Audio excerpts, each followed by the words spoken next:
So essentially, this problem is asking us to solve this equation for x.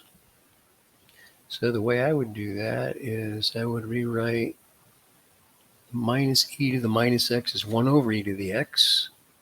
Multiply numerator and denominator of that big fraction by this little denominator, simplifying a complex fraction, to e to the 2x minus 1 over 2e to the x. And then I would multiply both sides by this denominator and get 2y e to the x equals e to the 2x minus 1. That's quadratic in e to the x.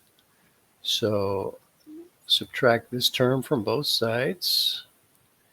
And we've got e to the 2x minus 2y e to the minus x minus 1 equals 0. To help visualize what's going on, we'll let u equal e to the x. So we've got this quadratic equation where a is 1, b is negative 2y, c is negative 1.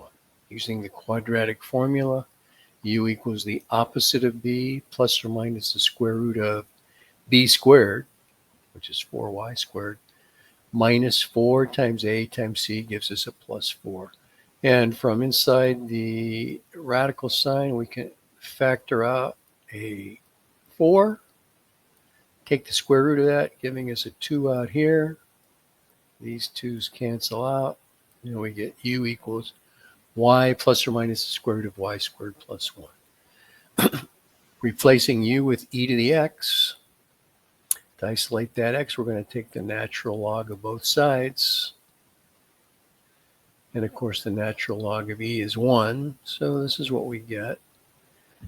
And we have to reject the minus sign because the square root of y squared plus 1 is greater than y. I won't go into showing that, but you can't take the natural log of a negative number. So there's what x is.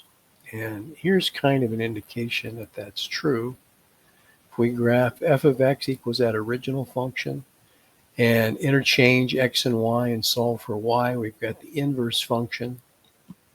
And there they are, where f of x is this red graph, and here's the natural log of x plus the square root of x squared plus 1 is the inverse function, a mirror image in the line y equals x.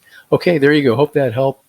If you have any questions on that, post a comment.